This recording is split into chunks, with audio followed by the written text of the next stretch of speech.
Bonjour Claire Burel. Bonjour Patricia. Est-ce que tu peux te présenter, s'il te plaît? Alors, me présenter.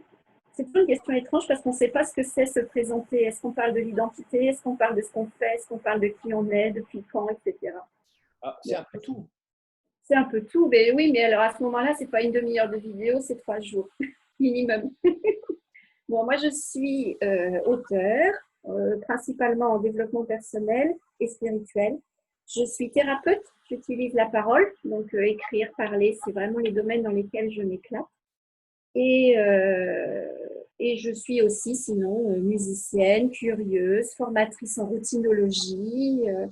Voilà, je développe plein de choses comme ça qui sont non connues, nouvelles et qui décoiffent un peu. Voilà.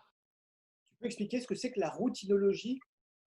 Je suis pas sûr que je... C'est une discipline dans laquelle je me fais grand plaisir à proposer aux personnes qui sont intéressées de découvrir ce qu'est la routine. Pourquoi est-ce qu'on l'appelle la routine par rapport à tout ce qu'on peut faire d'autre et quel est l'intérêt de comprendre son fonctionnement et qu'est-ce qu'on fait avec. C'est-à-dire qu'il y a des routines qu'on va conserver, il y en a d'autres qu'on va éjecter. Et puis, bah, en fait, ça, une chose en emmenant une autre, la routine nous amène à parler de la loi de l'entropie, qui est quand même quelque chose d'extrêmement important pour toute notre vie, puisque c'est ce qui fait qu'on va remettre de l'énergie dans ce qu'on va faire et que du coup, ça va avancer, ou bien qu'on ne va pas remettre d'énergie et puis qu'on va stagner ou tomber de plus en plus bas. Et puis, à part ça, il y a la curiosité aussi, qui est un grand, grand pôle de découverte avec nos 10 formes d'intelligence, d'ouverture, etc., etc. Donc, c'est vraiment quelque chose de très large dans lequel on peut faire plein de découvertes et où je me suis amusée à créer une formation autour de ce sujet en long et en large. Voilà. Et j'ai 3 livres qui sont sortis sur la routine, ce qui ne préjuge pas qu'il n'y en aura pas un jour un quatrième, bien sûr. Bien sûr. Alors, est-ce que tu peux nous présenter ton premier livre, justement? Alors, mon premier livre, je le présente en double en fait, parce qu'il a un petit frère. Mon premier livre, c'est celui-ci, c'est le petit livre qui change la vie en mieux. Et depuis 2 ans, il a son pendant en livre de poche. Donc, c'est le même, mais voilà. Il existe en deux sortes, dans 2 formats différents. Il existe aussi d'ailleurs en numérique pour les personnes qui préfèrent. Donc, ça donne une offre plus large. Et c'est très agréable d'avoir un livre qui sort en livre de poche au bout de quelques années en disant, voilà, il a une deuxième vie qui commence et il va toucher d'autres personnes et ça va être vraiment chouette, quoi. Ça renouvelle un petit peu la perception qu'on a des choses. La couverture est différente, elle est au bout du jour parce que le temps passe. Donc mon premier livre, c'est le petit livre qui change la vie en mieux. Et comme son nom l'indique, il ne changera pas la vie de qui que ce soit. Voilà. Parce qu'en fait, c'est nous qui changeons notre vie et personne d'autre. Bien sûr. Donc c'est un ensemble de chapitres de tout ce qu'on peut utiliser en... Moi, je suis thérapeute, en thérapie, en recadrage, en découverte de soi et de la vie qu'on mène, la vision qu'on a de ce qu'on a à vivre, etc., pour permettre de le vivre d'une façon plus agréable, plus sereine, plus positive dans certains cas, comprendre pourquoi ça ne marche pas, des trucs qu'on vit, etc. Voilà, donc c'est plein de petits chapitres qu'on peut lire indépendamment les uns des autres. Et j'ai eu cette idée il y a quelques années quand je voyais que les personnes que je recevais dans mon bureau de thérapeute finalement venaient toutes plus ou moins avec les mêmes problématiques, même si les symptômes pouvaient être différents. Derrière ces symptômes, on avait un petit peu les mêmes choses qui étaient là. Et il y avait la confiance en soi, il y avait quelle est la hauteur de la barre, je suis pas à la hauteur, il y avait toutes sortes de choses comme ça, c'est l'autorité parentale, voilà, il y avait tous les chapitres du livre, du petit livre qui change la vie en nous. Donc un jour, je me suis dit, je passe mon temps à le répéter aux gens qui viennent me voir et c'est très bien, mais ceux qui viennent pas me voir, je leur dis pas. Mais si c'est intéressant de gens qui viennent me voir, c'est susceptible d'intéresser les autres aussi. Voilà, c'est pour ça que j'ai pris la plume. D'accord. Ça répond à la question que j'allais te poser. Donc, du coup, la question suivante, c'est quel type de livre s'agit-il? Donc, j'ai vu que c'était un livre papier. Est-ce qu'il existe en version numérique également? Oui, oui, comme je te disais, hein, papier en livre de poche et aux versions originales et numérique également, oui. L'éditeur fait bien les choses et il aime bien avoir une offre complète. D'accord. C'est un choix de passer par un vrai éditeur que tu as fait? Ah, c'est un choix, puis c'est un cadeau. Ouais. Parce que c'est un vrai éditeur, comme tu dis, c'est-à-dire un éditeur qui paye lui-même pour éditer le livre. Ça veut dire qu'il va avoir confiance dans le livre. Un éditeur, il ne va pas mettre ses sous dans quelque chose en quoi il n'a pas confiance. Donc déjà, c'est une reconnaissance. Le simple fait que le manuscrit soit retenu, Ça veut dire qu'il a une certaine valeur marchande, au moins pour l'éditeur. Donc, une valeur de contenu pour le lecteur. Je ne crois pas qu'il y ait d'éditeurs à compte d'éditeurs qui mettent des sous dans un livre dont ils savent pertinemment que ça ne se vendra pas. Ce n'est pas possible. Ça doit arriver de temps en temps des erreurs, mais voilà, la plupart du temps, ils essayent quand même de faire en sorte que ce soit une façon de gagner leur vie. Donc, c'est un cadeau d'être accepté, mais rarement choisi, mais d'être accepté par un éditeur. Pour moi, c'est un cadeau. Oui.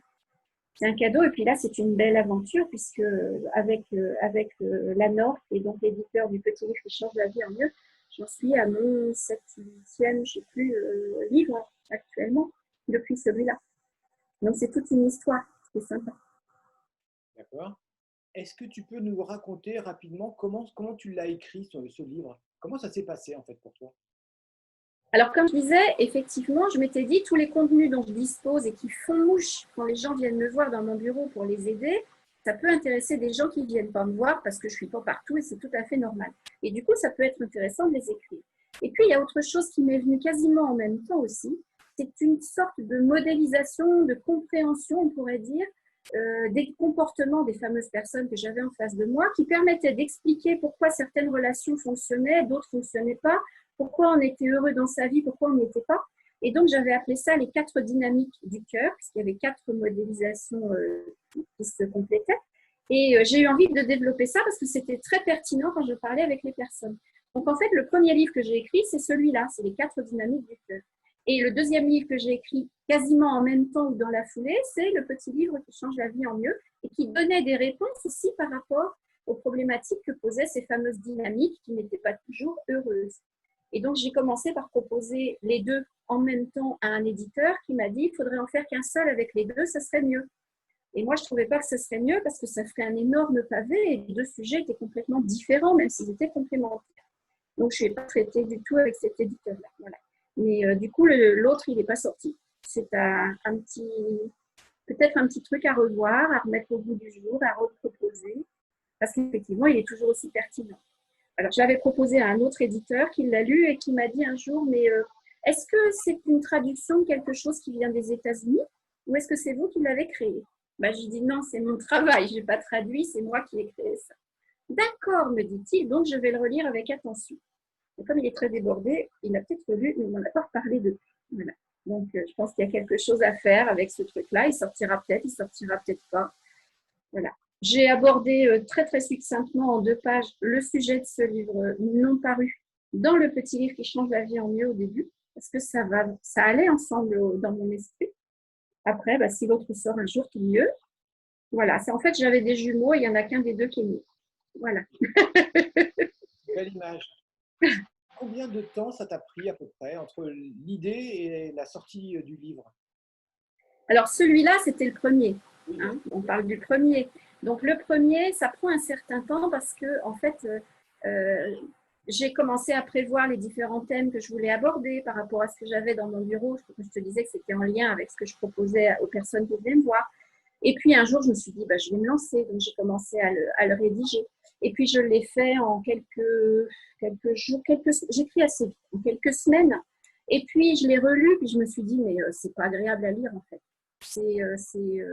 Alors, ok, les choses sont établies, elles sont claires, elles sont précises, mais c'est un peu doctoral, c'est un peu chiant, on ne va pas y aller par 4 chemins. Donc, j'ai tout réécrit autrement, d'une façon un petit peu plus ouverte, un petit peu plus dynamique, un petit peu plus simple, joyeuse, etc. Et cette réécriture a été plus rapide, bien sûr, parce que le sujet était déjà bien mis en place. Et puis, bah, je ne sais pas, en tout, il s'est peut-être passé 3 mois, 4 mois. Peut-être, oui. Mais j'écris assez vite, d'une façon générale.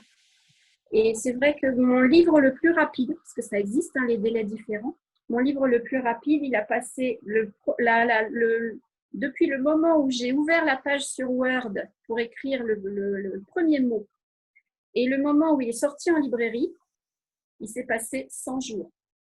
C'est pas beaucoup, hein? Non. Hein, c'est pas beaucoup, hein?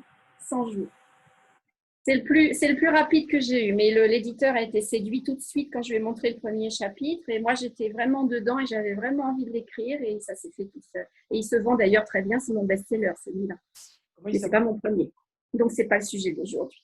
Non, mais c'est le titre, peut-être, On reviendra Le dessus. titre, c'est Expérience extraordinaire de l'invisible. Ah Donc, oui, c'est un sujet qui est assez, qu'on ne voit pas partout, on va dire, et qui est assez sujet à intérêt ou pas. d'accord. Oui, bien sûr. Est-ce Voilà. que tu es contente du résultat de ton premier livre? Mais je suis assez contente parce qu'effectivement, il passe très très bien. Il y a beaucoup de gens qui l'ont et qui le gardent sur leur table de nuit, donc ça ne se prête pas à celui-là. Parce que comme c'est des chapitres indépendants les uns des autres, on en lit un, on le met de côté, on en reprend un autre. Et puis parfois, on lit le chapitre et puis on ne va pas jusqu'au bout parce qu'on a ce qu'on avait besoin de découvrir. Et puis après, on le reprend, puis on se dit, tiens, mais il y avait plus. Voilà, donc c'est un livre que les gens aiment bien garder sur leur table de nuit. Donc parfois, il doit prendre un peu la poussière aussi, mais c'est pas grave, ça s'époussette bien les livres. Et puis j'en suis contente parce qu'effectivement, il s'est suffisamment bien vendu pour que l'éditeur ait eu envie de faire un livre de poche avec. C'est quand même un truc sympa. Maintenant, si je devais le refaire, je pense que je le ferais différemment. Parce que depuis que j'ai fait mon best-seller là, j'ai découvert une autre façon d'écrire qui me correspond davantage, qui est plus dans quelque chose de vivant. Et si je devais le refaire, je le ferais de façon plus vivante, justement, de façon plus simple, plus joyeuse, plus conviviale. Voilà, c'est plus le style dans lequel je suis partie maintenant depuis plusieurs ouvrages et qui plaît bien aussi, qui est agréable à lire, qui est facile à lire, qui est abordable pour tout le monde. Je me rends compte, celui-là, si je le relis, qu'il y a des moments, bon, il faut le lire à tête reposée des fois. Mais je suis capable de dire les mêmes choses de façon plus simple et plus joyeuse. Ce que j'aurais pas fait à l'époque, ce que j'ai pas fait à l'époque, ce que je ferais maintenant. Le style évolue, on s'en rend compte au fur et à mesure. Bien sûr, Et c'est une bonne chose. bien sûr. Est-ce que tu connais à tout hasard les chiffres des ventes de ton jumeau, en fait, à peu près? Alors non, pas vraiment. Pas vraiment, parce qu'en fait, il date de 2015. Oui, Donc effectivement, chaque année, on a les droits d'auteur qui nous disent combien il y en a qui ont été vendus et qui nous permettent de faire un petit récap. Après, moi, j'en vends beaucoup par moi-même de mon côté qui ne sont pas dans la même liste. Et du coup, il faudrait que je fasse l'addition des deux sur les 5 dernières années, ce que j'ai jamais fait. Donc, j'ai beaucoup de mal à te répondre. Moi, je peux pas trop te dire. Je sais pas. Je pense que comme il a été réimprimé et qu'il est sorti en poche depuis, ça va pas aller chercher des chiffres monstrueux. Je m'appelle pas Guillaume Musso et mon éditeur est un éditeur de petite envergure. Hein. C'est pas non plus les grands éditeurs de la place publique. Mais je pense qu'on est peut-être pas loin des 3000, des 1000 exemplaires, ouais. Oui, pour celui-là, peut-être, oui. 1500, 2000 peut-être. Je sais pas, toi, j'ai pas une vision très claire. c'est juste pour donner un ordre de grandeur aux gens qui nous écoutent, en fait, parce Oui, qu'on entend tellement justement de choses et de chiffres différents que c'est bien bien sûr, de prendre le repère. bien sûr. Et en même temps, tous les livres se vendent pas forcément avec la même facilité en fonction du contenu, du sujet, du public visé, du prix du livre aussi, hein. Quand je fais des salons du livre, ce qui est assez régulier, j'ai un ami qui vend des polars à 5 euros pièce. Il en vend évidemment beaucoup plus que moi, dont la moyenne de prix est autour de, je fais une moyenne autour de 12 euros, quoi. Mais s'il en vend le double que moi, finalement, on a réussi à intéresser le même budget, lui et moi. Mais moi, j'en vends moins. Et puis après, ce sont aussi des livres qui demandent aussi qu'on s'investisse dedans, hein, le développement personnel. C'est pas des livres qui sont de la romance, c'est pas des livres qui vont te faire voyager dans une autre dimension, enfin, une dimension de toi, oui, mais ça représente quand même un certain travail cérébral. Donc, effectivement, c'est pas forcément un truc qui se vend comme des petits pains. Ceci dit, c'est vrai que mon livre sur les expériences de l'invisible s'est vendu largement beaucoup plus, oui. Beaucoup, beaucoup plus. Mais c'est pareil, j'ai pas vraiment de chiffres à te donner, parce que j'ai jamais fait l'habitude. En fait, je m'en fiche des chiffres. Moi, c'est les lettres qui m'intéressent. Bien sûr, Et les mots. oui, mais oui, bien sûr. Je fais des livres, je fais aussi des jeux de cartes. J'ai 2 jeux de cartes à l'heure actuelle. Je sais que le premier jeu de cartes, par exemple, il a été épuisé au bout de 2 ans. Il s'est vendu à au moins 3000 exemplaires en 2 ans. Ça, c'est sûr, puisqu'il est épuisé. Ce qui est beaucoup pour un jeu de cartes. C'est pas mal du tout. D'ailleurs, il va ressortir, puisque effectivement, c'était un bon résultat pour un jeu de cartes. Ah, alors, est-ce que tu pourrais, pour terminer, donner un conseil aux apprentis écrivains? Le conseil. Euh, déjà, on écrit pour soi, enfin, on écrit avec soi, mais on n'écrit pas pour soi quelque part. Ça fait du bien d'écrire, si on écrit pour soi, on va se raconter, ça n'intéresse personne. C'est-à-dire qu'il ne faut pas faire la confusion entre un journal intime et un livre qu'on va partager avec d'autres. Et cette confusion existe très souvent. Donc ça, c'est le premier point, c'est ça.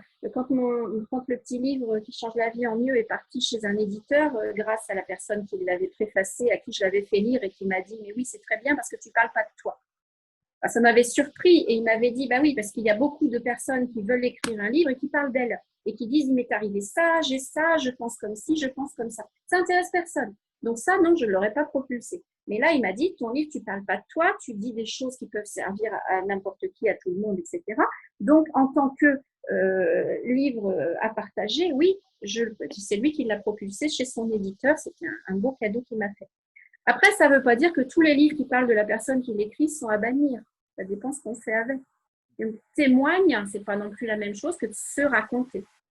C'est un petit peu la différence que je fais. Donc ça, c'est le premier point, c'est qu'on écrit vraiment pour un public. Donc si on peut définir quel public on vise, déjà on a fait une partie du boulot, me semble-t-il. Et c'est pas toujours facile. Parce que souvent, on a envie d'écrire pour soi. On a envie d'écrire les trucs qu'on a envie de lire. Oui.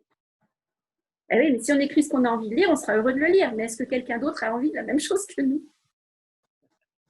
C'est toute la question. Alors, on peut être nostalgique en se disant, quand j'étais gamin, j'ai lu des romans qui me plaisaient beaucoup, je vais faire les mêmes. Sauf que le temps a changé et que les romans de quand on était enfant ne se vendent plus.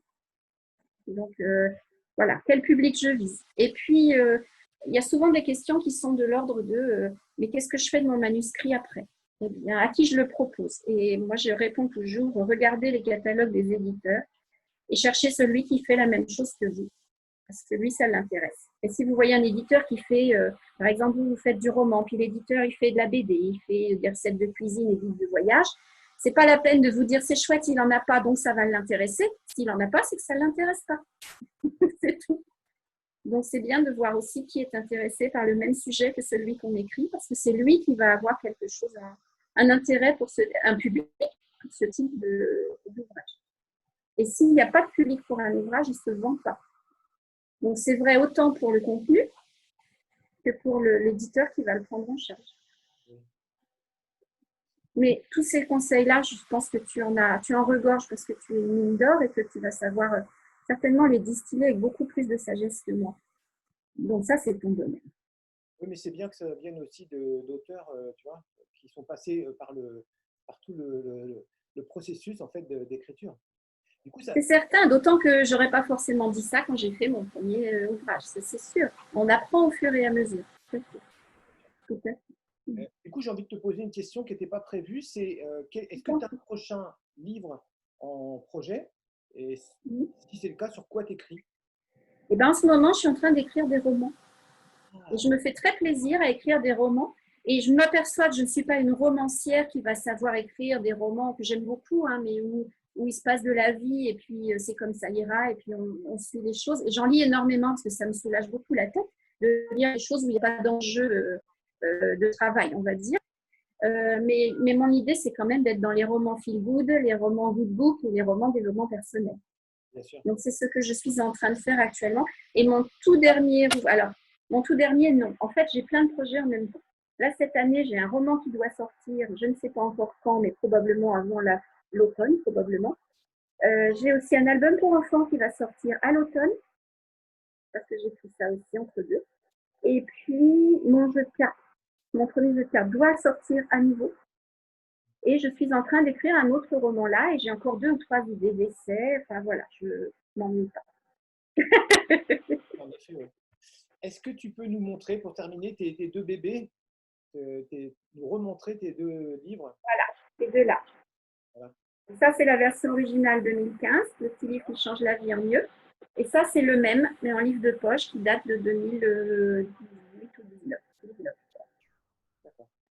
Voilà, mais c'est le même. Oui. J'ai corrigé dans le deuxième les 6 fautes de frappe qui étaient restées dans le premier et qu'on n'avait pas vues. Mais c'est la seule différence. D'accord. Ok. Oui, bien sûr. Ça compte. Eh bien, Claire, je te remercie beaucoup. Mais je t'en prie. Et puis, certainement, je ferai un autre enregistrement sur soit un best-seller, soit ton roman, peut-être, je ne sais pas, ou peut-être les jeux de cartes. Ça peut être Comme tu veux. une autre piste. Avec grand plaisir, Patrice. Merci à toi pour ton attention et tes questions. Merci à toi, Claire.